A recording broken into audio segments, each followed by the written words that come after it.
Hello, I'm B. Rose and Converses, and today I'll be talking about the reasons why the north of England is unfortunately poorer than the rest of England, and also why the development rate is a lot slower. Let's get straight into it.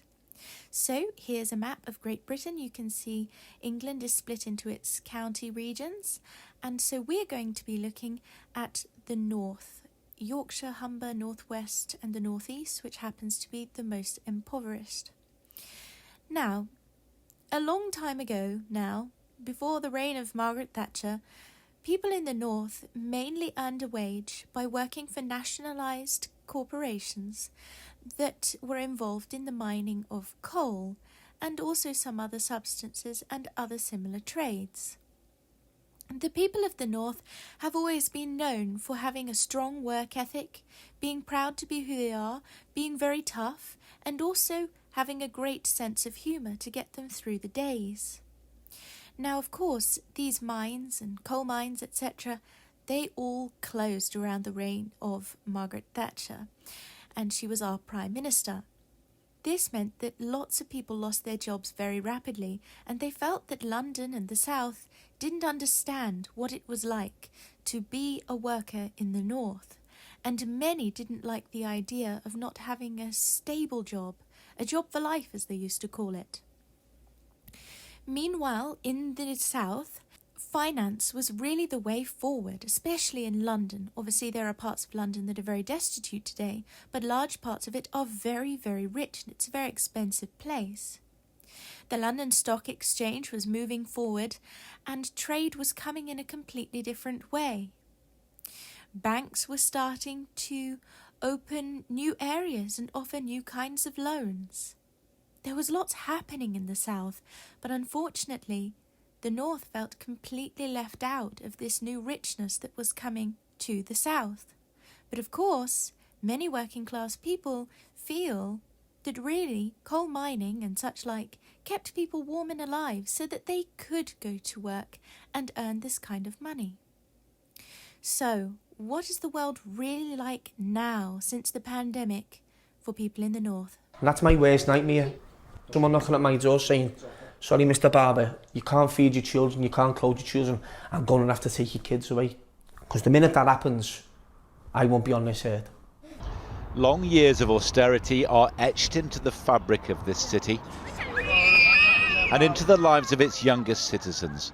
1 in 3 children grows up in poverty. As you can imagine, in any destitution situation, children are hit hardest. But unlike in the cases where children are removed because of abuse, these parents love their children and wish to provide for them. The sterilisers, every cream you can name for children, they're really expensive. Shirley is showing me around the stores at her community centre that reckons to help 1,000 people every week. We're turning into a third world country, as far as that, and that might sound over dramatic, but I don't think it is. I really don't think it is. People have got nothing at all, absolutely nothing. What do we do when a government wants to level up after the pandemic, but it seems we didn't have equality between the North and the South even before that?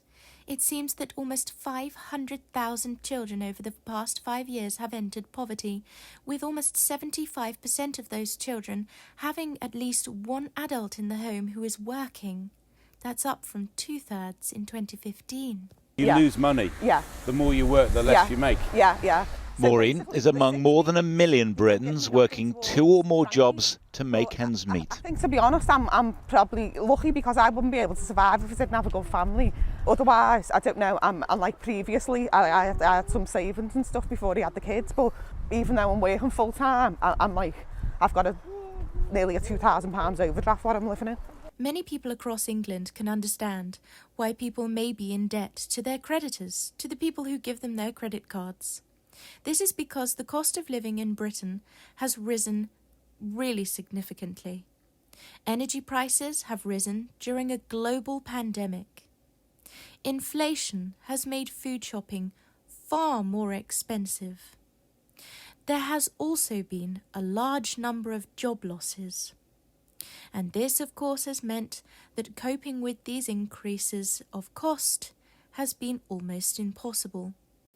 This isn't without forgetting the fact that other products have risen in price because actually a lot of lorry drivers have been leaving their jobs, whether due to Brexit or the pandemic. It's a little complicated. I think I'd be better off back in prison. John is 29. He can't get through a single day without alcohol. He's also in poor health and relies on prescription painkillers. Sky News quoted the University of Manchester saying that there was a tale of two Englands, the North and the South, in terms of death rate. Now they're saying that more than 1.2 million more people are dying under 75 in the north of England, and that's obviously since 1965.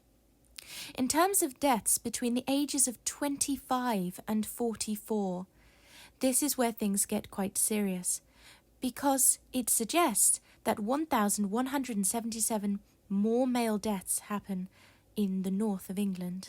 I do it when I don't drink, mate. I won't be able to get out the house, like I say to you. But if you got help on a programme, like a detox programme, would you do that? No. Gabapentin is used to ease nerve pain, but mixing it with alcohol can be fatal. Yet no one seems to have realised that John is alcohol dependent. What, you've been prescribed all these in one go? Yeah. And how much of a course is this? I had the same yesterday, the same prescription. You had the same lot of tablets yesterday? Yeah. Where are they? Took them. But 50 you might take 50 what, by the end of tonight? Oh yeah. What, 50 by the end of tonight? Oh yeah. That's extraordinary. Then I'll pass out. I woke up on that settee last night. Do you think people like politicians, MPs, doctors... Don't like politicians. Do you think they want to help you? They don't care about us. Never have, they never will. They don't care about us. Sadly, John's story isn't just a single individual story. This is happening across the north of England. There are a few issues that the north of England currently experiences, and I'm going to just touch on a few of them. There's a severe lack of funding and severe lack of opportunities at school and at work. There is an increase in single motherhood, which is also known as father absence or fatherlessness. There is a reduced mental health support network for suicidal men, which is the main cause of death in men in the north.